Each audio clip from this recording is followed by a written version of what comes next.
আচ্ছা তো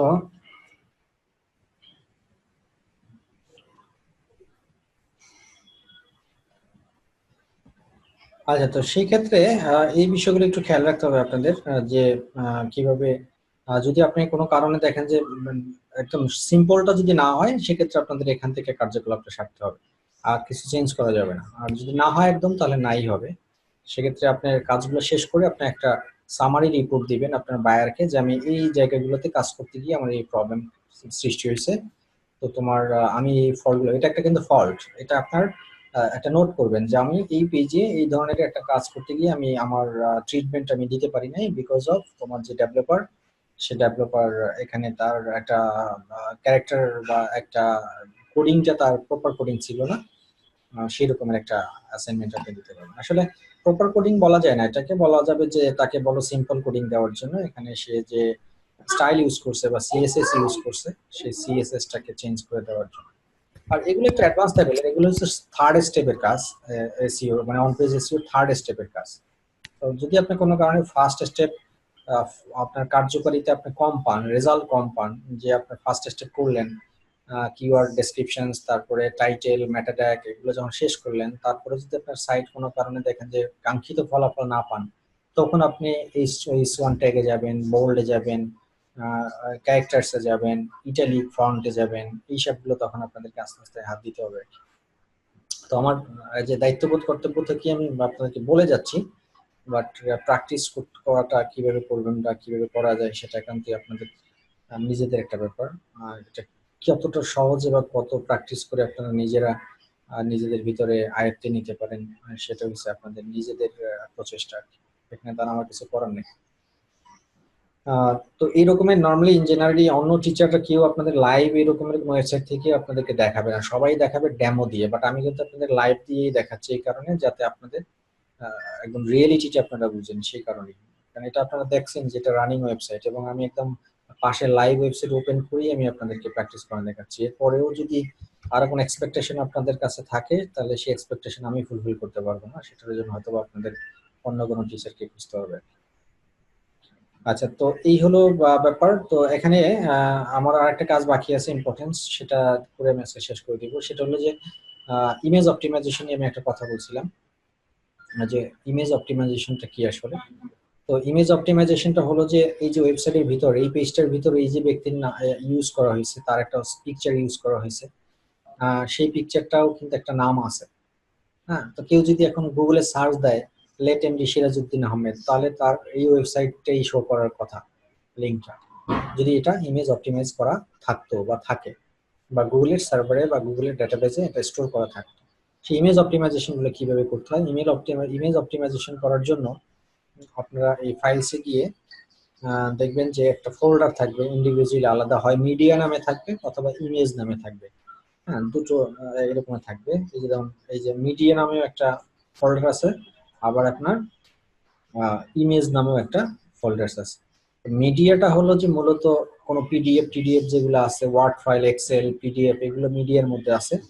আর ইমেজ মানে একদম সলিড পিকচার, যেগুলো জেপিজি বা পিএনজি টাইপের যে ফাইলস গুলো, সেগুলো থাকবে ইমেজের ভিতর। এটা পুরো ইমেজ লেখাও থাকতে পারে, আইএমজিও লেখা থাকতে পারে সংক্ষেপে। বাট এটা আপনারা করতে করতে বুঝে যাবেন, বা এখান থেকে খুঁজে নিবেন যে কোনটার ভিতরে পিকচার আছে। এগুলোর ভিতরে সবগুলো আপনার ঢোকার অধিকার আছে, ঢুকতে পারবেন আপনি। ধরেন আমি এটার ভিতরে একটু ঢুকি, এই যে ঢুকলাম, ঢোকার পরে দেখেন এই যে পিকচার, এগুলো সব পিকচার আমি দেখতেই পাচ্ছি এখানে, যে পিএনজি, জেপিজি, তার মানে এগুলো দেখলেই তো আপনি বুঝবেন যে এগুলো পিকচার। তার মানে এটাই হলো আমার পিকচার্স ফোল্ডার। এখন এই পিকচার্স ফোল্ডার্স মানে এই ওয়েবসাইটের ভিতরে যত ধরনের পিকচার এখানে দেখতে পাচ্ছেন, এই সব পিকচার গুলো আপনার কি আছে, এই ফোল্ডারটার ভিতরে দেয়া আছে।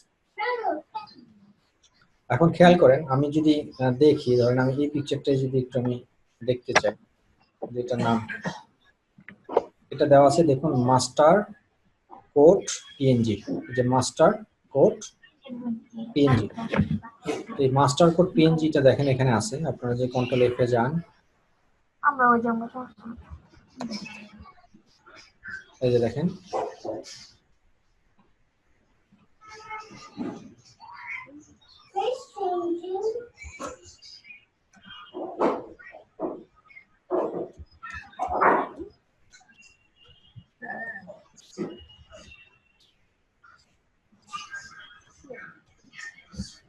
যেটা একটু ডিপ্লোম্যাটিক লেখা ছিল, এই জন্য আমি আরেকটা দিয়ে দেখাই আপনাদের।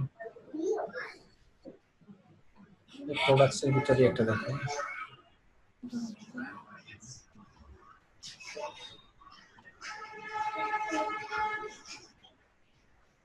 এই ধরুন এই পিকচারটারই কথা চিন্তা করি, তাহলে এই পিকচারের নাম কি সেটা দেখার জন্য কি করবেন, পিকচারের গায়ে রাইট বাটন ক্লিক করবেন, সেভ ইমেজে ক্লিক করবেন, তাহলে দেখবেন এখানে নামটা চলে আসবে, কারেন্ট নাম।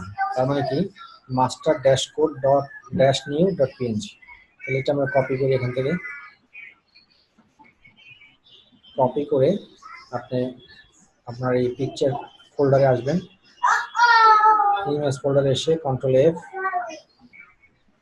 এই যে দেখুন master dash code dot PNG আপনি পেয়ে গেছেন। এখন এটা কিওয়ার্ড আকারেই আছে, দেখুন এটা এসইউ ফ্রেন্ডলি করাই আছে, master dash code dot new. হ্যাঁ, এটা হলো যে আপনার সবসময় পিকচারের গায়ে আমি শিখিয়ে দিয়েছিলাম, পিকচারের গায়ে আপনারা রিনেম করে এভাবে ড্যাশ ড্যাশ দিয়ে রিনেম করবেন।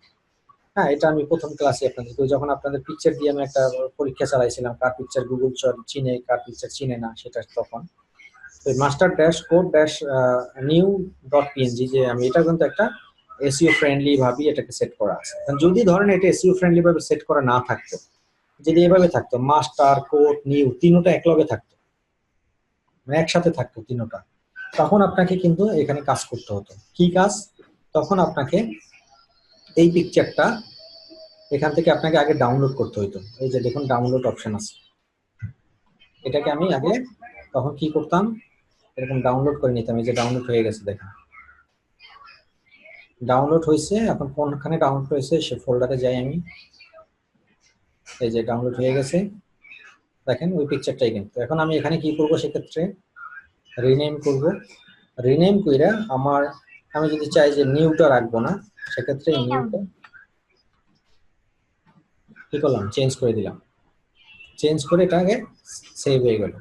এখন এই পিকচারটার এই যে নাম, নতুন নাম যেটা দিলাম, সেই নামটা আমাকে আবার কপি করতে হবে, কপি করে এই পিকচারটাকে আবার আপলোড করতে হবে। এখন এই পিকচারটা আবার এই ফোল্ডারে নতুন করে আপলোড করতে হবে। যদি আমি এটাকে আপলোড করি তাহলে কিন্তু এই জায়গাটাতে কোনো চেঞ্জেস আসবে না। কেন বলেন তো? বিকজ অফ আমি তো মাত্র ফোল্ডারের ভিতরে আমার ইমেজটা আমি আপলোড করলাম, কিন্তু আমার ফোল্ডারের যে পিকচারটা আমি আপলোড করলাম সেই পিকচারটা সেম পিকচার, কিন্তু পিকচারের নামটা তো ডিফারেন্ট নাম। সেই ডিফারেন্ট নামটা আমাদেরকে আবার কি করতে হবে, এই মাস্টার কোড প্রিমিয়াম যে পেজটা আছে, এই যে পেজ, এই পেজে গিয়ে পিকচারটা আগে এই ফোল্ডারে আপলোড করবেন, তারপর আবার ফাইলসে যাবেন, পড়তে বসলি না জ্যোতি? তারপরে এখানে আপনার তোমরা টিভি চালা রাখছো কেন? জ্যোতি তো পড়তে বসছিল।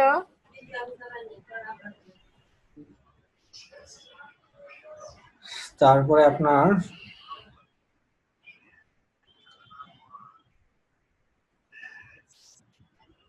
আচ্ছা, এখন আমি আছি যে ইমেজের ভিতরে আছি, এই কারণে আমার এই http docs এ যেতে হবে। এখন দেখেন, গিয়ে আমার কন্ট্রোল এফ দিয়ে আমার যে ফোল্ডার, সেই ফোল্ডারটা বের করতে হবে। এই যে এই ফোল্ডার php.php, এই ফাইলে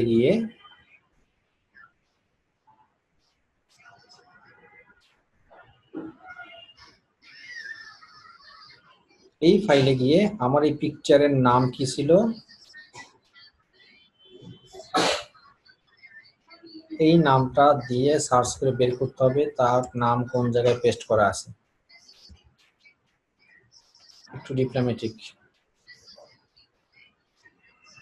সে পাচ্ছে না বলতেছে, বাট আমরা না পাইলে আমাদের সেক্ষেত্রে একটা ওয়ে আছে, সেটা হলো ম্যানুয়াল খুঁজে বের করা, আর কিছু না। আচ্ছা, তাহলে আমি মাস্টার দিয়ে দিই প্রথম। মাস্টার কোথায় কোথায় আছে দেখি।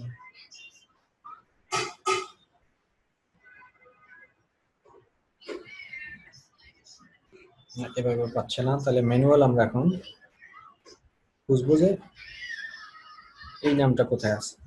এই নামটা, এই যে দেখেন পেয়ে গেছে। এখন এই জায়গাটা তো আমার পিকচার নাম আমি কি চেঞ্জ করছিলাম মনে আছে? Master code. তাহলে এখান থেকে এটা মুছে দিতে হবে, ওই নিউ লেখাটা।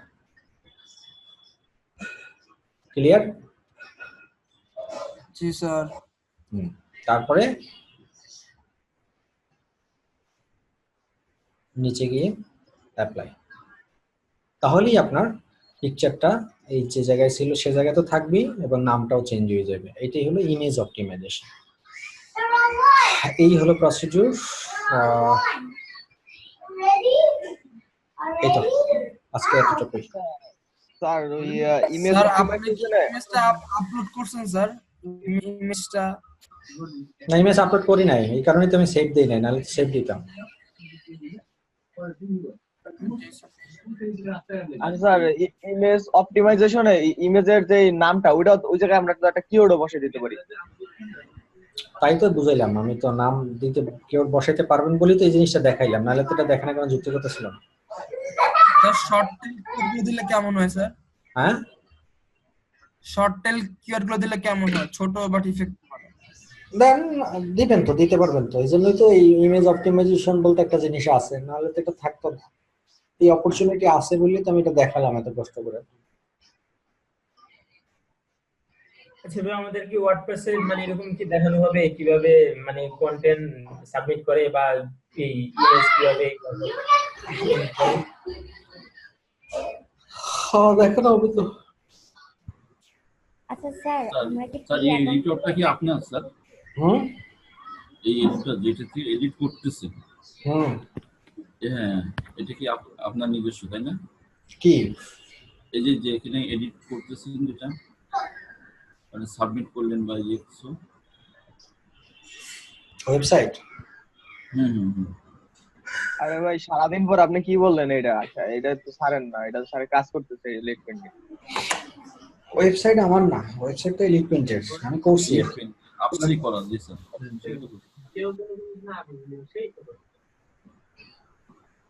আমার করা বললেই তো ভয় লাগতেছে না, আপনাদের ক্যাট করে দেখাই ফেলছি আর কি, ভয় লাগলেও আমার ব্যাকআপ আছে। আচ্ছা। আপনারা করতে গেলে তো হাত পাও কাঁপবে প্রথম। না তো অবশ্যই স্যার আপনি তো ওয়েব ডেভেলপার। Hello sir. হ্যাঁ, স্যার আমরা প্র্যাকটিস করার জন্য কি একটা ফ্রি অ্যাকাউন্ট খুলবো? মানে কিভাবে প্র্যাকটিস করব? প্র্যাকটিস করার কোনো সুযোগ নেই। ফ্রি অ্যাকাউন্ট কোথায় খুলবেন? আপনাদের সেক্ষেত্রে ডোমেইন লাগবে, হোস্টিং লাগবে। না মানে ওয়ার্ডপ্রেস বা ব্লগারে ফ্রি অ্যাকাউন্ট খোলা যাবে না? ওয়ার্ডপ্রেসে তো ওয়ার্ডপ্রেসটা দেখতে পারবেন, হ্যাঁ ওটা পারবেন, কিন্তু ওয়ার্ডপ্রেসেরটা তো আর পিএইচপি দিয়ে করতে পারবেন না। ওয়ার্ডপ্রেসে তো আপনি, আচ্ছা আপনাদের একটা ওয়ে আছে, আমি এটা দেখানোর ব্যবস্থা আছে কিনা, এই অপরচুনিটি এখন দেয় কিনা কি জানি। আমি একটা কোম্পানি আছে তারা ফ্রি ডোমেইন দেয়, 1 বছরের জন্য ফ্রি ইউজ করতে দিবে আপনাকে। আচ্ছা ওটা নেক্সট ক্লাসে আমি একটু ঘাটাঘাটি করে দেখি ওটা এখনো দেয় কিনা। কোন জায়গায় একটা আছে sir, hmm simple site sir, simple site না, এটা হলো যে .tk .pk ডট টিকা বক্স টু ডট মি ছিল স্যার, ওই যে হোস্টিং এর জন্য ফ্রি হোস্টিং হ্যাঁ box two dot me. Simple সাইটে আমাকে একটা দিয়েছিল স্যার, তো আমি কিছু কাজ করেছিলাম, সেটা এখন বলতেছে টাকা দাও, ডলার দাও। আবার ওইটাই তো ব্যবসা ওদের, আপনাকে প্রথম 5-6 মাস ফ্রি ইউজ করতে দিয়ে বলবে কিনে নাও এখন। মানে প্র্যাকটিস করার জন্য ওটা দিয়ে কোনো কাজ হবে না আসলে, মানে ব্যবসায়িক ক্ষেত্রে ওটা ইউজ করতে গেলে ধরা খাবেন। ওটা প্র্যাকটিস করে ফালাই দিতে পারেন ওরে। জি স্যার। আমরা স্যার ওই যে একটা তো কিনবো, আর সাথে প্যারালাল হিসেবে রাখলাম, ওইটা দিয়ে একটু প্র্যাকটিস করলাম ওইটাই আর কি। প্র্যাকটিস করার জন্য একটা তৈরি করার দরকার। আচ্ছা দেখি এটা সামনে ক্লাসে স্যার হুম যদি সেই একটু 10 মিনিট সময় দিতেন স্যার, ওই যে আগে যে কম্পিটিশন অ্যানালাইসিসের যদি সমস্যা ছিল এটা দেখতেন স্যার। আপনি বলছিলেন পরে ক্লাসে দেখবেন, মানে গত ক্লাসে বলছেন যে আজকে একটু দেখবেন। দেখতে পারবেন। আজকে ক্লাসই নেওয়ার কথা ছিল না, আপনাদের আগের ক্লাস নেই কিন্তু তারপর আজকে না নিলে আপনাদের অন পেজের এটা মানে গ্যাপ পড়ে যেত। ফার্স্ট ক্লাসটার সাথে এটা সামঞ্জস্যতা আছে বলে আজকে বাধ্য হয়ে নিয়েছি, না আমার ক্লাস নেওয়ার মুড ছিল না। স্যার অ্যাপসের ওটা কি ডাউনলোড করেছেন, আপলোড করেছেন স্যার? অ্যাপসটা আমি এই তো আপলোড করে দিয়েছি, আপলোড হচ্ছে এখন। এই যে আমি এটা ডাইরেক্ট ইউটিউবে আপলোড করতেছি তো। আচ্ছা স্যার, ওই ইমেজ অপটিমাইজেশনে ইমেজের ফোল্ডার থেকে স্যার ওই ইমেজটা আগের ইমেজটা কি ডিলিট করে নতুনটা আপলোড করতে হবে না? দুইটা থাকলে সমস্যা নেই? সমস্যা নেই, থাকলে অসুবিধা নেই। ভাইয়া অ্যাপসের ক্লাসটা মানে আজকে একটু মানে গ্রুপে দিয়ে দিলে ভালো হয়। এই তো ওটা আপলোড হয়ে গেছে, আমি এখনই দিচ্ছি। স্যার এই যে এটা কি বলে এই যে ইউটিউবও তো স্যার এসইও করে না, এই যে ট্যাগ টুগ ইউজ করে, যাতে ভিডিওগুলো আমার সবাই আগে পায়, আগে আসে। এই যে আমি তো করতেছি, তো এসইও এর কাজটাই করতেছি এখন, করতেছিলাম আর কি, এর মধ্যে ক্লাস শুরু হয়ে গেছে। অনেকে দেখি তার 60-70 টাকা ট্যাগ ইউজ করে, তার শর্ট টেল দেখলে বাজার আসতে যায়, হাউ দিয়া করে, কে উইল দিয়া করে, গেট মানে একটা ওয়ার্ড বসায় দেয়। যাক সেটা কথা না, কথা হলো যে স্যার উইক যেটা মানে কম্পিউটার অ্যানালাইসিস যে উইকটা একটু ডিসাইড করে বোঝা যায় স্যার, ওটা একটু কনফিউজিং আছে স্যার, কনফিউশন আছে। উইক কম্পিউটার অ্যানালাইসিস উইকটা ডিসাইড করে কি হবে একটু বলে দেন স্যার। উইক সাইড সমস্যা ডিসাইড করব না কি হবে এটা নিয়ে স্যার, আমি আর মিরাজ স্যার কনফিউশনে পড়ে গেছি স্যার, অনেক বড় কনফিউশন। কি বুঝছেন আপনি বলেন, উইক সাইড দিয়া মানে উইকটা ডিসাইড করব কি, যেমন আমার ক্ষেত্রে তো মনে করেন যে বড় বড় সাইট যেগুলো আমি ধরতে পারবো আমার জন্য উইক সাইট ইয়েস, আর যেগুলো ছোট ছোট যেগুলো পারবো মানে সেটা আবার নো। তো আমি তো ইয়েস গুলো বাদ দিয়ে দেবো তাই না, না নো গুলো বাদ দিয়ে দেবো, এটা বড় সবচেয়ে হাই লেভেলের সাইট যেগুলো, সেগুলো হচ্ছে আপনার জন্য উইক সাইট। আপনি উইক না, আপনার জন্য তারা উইক। সবচেয়ে হাই লেভেল, হাই লেভেল বলতে আবার কন্ডিশন আছে। কি কি কন্ডিশন? যদি এটা ই কমার্স সাইট হয়, মানে স্যার তো এটাই বোঝাচ্ছে যে ওদের বিট করতে আমাদের কষ্ট হবে, এটাই নাকি স্যার? হ্যাঁ হ্যাঁ হ্যাঁ, এই জন্য যাদেরকে বিট করতে পারবোই না তাদের সাথে যুদ্ধ করে লাভ আছে। আপনি বাংলাদেশ, আপনি বাংলাদেশ দিচ্ছেন পাকিস্তানের সাথে, আপনি যদি এখন যুদ্ধ করতে আমেরিকার সাথে যান, পারবেন? আইটি স্যার সব কনফিউশন তো শেষ হয়ে যেত, ওদেরকে আমরা স্ট্রং বলে ফেললেই তো পারতাম। হ্যাঁ তাইলে তো স্যার ওদেরকে আমরা আমাদের জন্য স্ট্রং বলে ফেললেই তো পারতাম স্যার, সবগুলো কনফিউশন শেষ। এখানে কথা হচ্ছে, আমার কথা হচ্ছে স্যার, যেমন স্পেসিফিক কমার্শিয়াল সাইট হচ্ছে সে প্রোডাক্টটা সেল করতেছে না, নাকি সে শুধু এটা রিভিউ দিচ্ছে বা এটা সব কিছু লিখতেছে, এটাই তো পার্থক্য নাকি? মানে কমার্শিয়াল আর ই কমার্স না, কমার্শিয়াল বলতে স্পেশাল কমার্শিয়াল যেটা চুজ করবে কি হবে, যে যদি সে প্রোডাক্ট সেল করে তাহলে সে স্পেশাল মানে কমার্শিয়াল সাইট, এই তো যে সে কোনো কিছু সেল করে। হ্যাঁ, তা ব্যবসায়ী এটা। আর কিছু কিছু সাইট আছে দেখবেন যে আপনার সে ব্যবসা করে না, সে এমনি আপনার প্রোডাক্ট নিয়ে লেখালেখি করে। আচ্ছা আচ্ছা ঠিক আছে। আর যেমন যখন বলা গেছে স্যার, যেমন আমি বলতে গেলে যেমন আমি একটা ফটোগ্রাফি সাইট চালাই, আমি কিন্তু ব্যবসায় করি, কিন্তু এই যে লিংকটা আমার রিয়েলটা আছে সেটা কিন্তু স্যার আমি মানে বিক্রি করতেছি না। আপনি ফটোগ্রাফির সাথে এটা তুলনা করতে পারেন। আপনি তো ফটো পিকচার ব্যাগ বেচেন না, বেচেন? না স্যার, আপনি ফটোগ্রাফি আপনার একটা প্রফেশন, সেটা আলাদা একটা বিজনেস, বাট আপনি তো পিকচার বিক্রি করেন না। যদি আপনি পিকচার করতেন তাহলে আপনিও ই কমার্স সাইট হয়ে যেতেন, যে আপনি 10টা পিকচার তুলতেছেন, 10টা পিকচার বেশ ওখানে আপলোড করে মানুষকে কিনতে বলতেছেন, তাহলে আপনিও কমার্শিয়াল হয়ে যেতেন। আরেকটা স্যার বিজনেস, তারপর যে সাইট ওয়েবসাইট, একটা মধ্যে যেমন ফটোগ্রাফি ইউটিউবটা আছে স্যার, সেটা কি তাহলে স্যার এটার মধ্যে পড়বে না এটা নো দিয়া দিব? না, ইউটিউব পড়বে না, সার্চ ইঞ্জিন ইউটিউব এগুলো তো পড়তে পারে না স্যার। তাইলে আমরা যে ওই এফিলিয়েট মার্কেটিং এর যে সাইটগুলো করব, এই সবগুলো তো ওই সাইট ওই রকম পড়ে যায়। এফিলিয়েটের জন্য যে সাইটগুলো করি এগুলো তো ই কমার্সের মধ্যে পড়ে যায় না? না, এগুলো পড়ে না, ওইগুলো তো প্রোডাক্ট সেল অ্যাফিলিয়েট মেইন সাইটটা পড়ে, কিন্তু যে ব্যক্তি অ্যাফিলিয়েট যে রিভিউ করে সেটা পড়ে না। বুঝছি স্যার, আমি তো অন্যের জিনিস বিক্রি করতেছি, অ্যামাজন থেকে মানে অন্যের জিনিস, অন্যের জিনিস বিক্রি করতেছি এটাই। হ্যাঁ, অ্যামাজন হলো আপনার জন্য স্ট্রং সাইট, মানে উইক সাইট। কিন্তু অ্যামাজন থেকে তো আপনি যদি আবার মাঝখানে একজন অ্যাফিলিয়েট ম্যানেজার, অ্যাফিলিয়েট মার্কেটিং করেন আপনি অ্যামাজনের প্রোডাক্ট নিয়ে, হ্যাঁ, তাহলে আপনি কি শুধু আপনি কিন্তু অ্যাফিলিয়েটেড প্রোডাক্ট আপনি বেচতেছেন, আপনি সরাসরি আপনার ওয়েবসাইট থেকে কিন্তু বেচতেছেন না। আপনার ওয়েবসাইটে কিন্তু মানুষ ঢুকে প্রোডাক্টের ইনফরমেশন পাচ্ছে, আপনার ওয়েবসাইট থেকে কিন্তু কেনার সুযোগ নাই, কিন্তু অ্যামাজনেই যাইতে হইতেছে। কিন্তু সেই ক্ষেত্রে অ্যামাজন উইক সাইট, কিন্তু আপনার যে সাইটটা অ্যাফিলিয়েট যে আপনার সাইট, সেটা কিন্তু উইক না। এবার বুঝতে পারছি স্যার। এখন আমি যদি একটা প্রোডাক্ট তৈরি করে মনে করেন কিছু ভিডিও টিউটোরিয়াল করলাম, ডাইরেক্ট বিক্রি করলাম, ওইটাই ই কমার্সের মধ্যে পড়বে। বা কোনো অন্য কোনো প্রোডাক্ট তৈরি করে একটা গাইড টাইড বা মনে করেন একটা ট্রাভেলিং গাইড টাইড তৈরি করে ডাইরেক্ট সেল করলাম, এইটাই মনে হয় পড়বে ই কমার্সের মধ্যে। জি। তার মানে স্যার ফেসবুক, ইউটিউব, উইকিপিডিয়া বা এগুলা কোনো মানে ই কমার্স সাইটই না? না, এরা হইছে এরা ই কমার্স না, বাট এরা তো আপনার, এটা তো সার্চ ইঞ্জিন না। ইউটিউবও কিন্তু একটা সার্চ ইঞ্জিন, এরা আমাদের কম্পিটিটর না। ওকে, তাহলে স্যার ফেসবুক তো সার্চ ইঞ্জিন, এই তো যেমন আমরা সার্চ দিই তো অনেক শো করে search engine, social media search engine. Okay, মানে ওই পেজটা লাগে ওইখানে এসে যে আমি স্পেশাল কমার্শিয়াল সাইট কি না, না এটা কোনো বিজনেস সাইট নাকি আমি এটা উইক্স, এটা না খেলে মানে শেষ পেশা যে এখানে যে মানে টোটালটা বাইরে আর কোনো সমস্যা নেই। আরো 5-6 দিন 15-20 দিন কাটেন, আর থাকবে না, আস্তে আস্তে ক্লিয়ার হচ্ছে তো।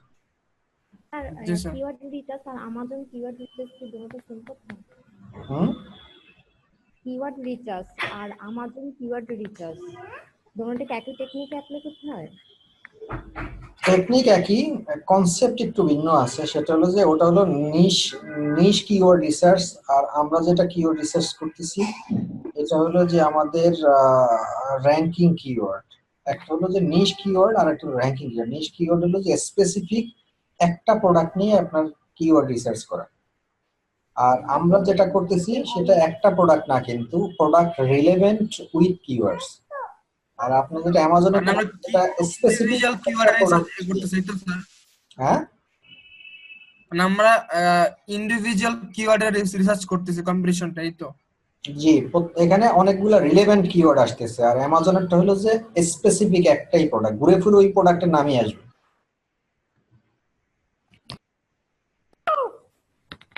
তো মানে একই ভাবে করবো না আমাজনটা? টেকনিক একই, টেকনিক একই same। স্যার আপনি তো বলছিলেন যে local keyword research to difference আর লোকাল এসইও ডিফারেন্স, এটা কি পরে বোঝাবেন নাকি মানে এটা অন্য কিছু হবে কি? পরে বুঝাবো। স্যার আপনি যেটা করতেছেন এলিট মানে এটা কিছু লোকাল এসইও না? হুম,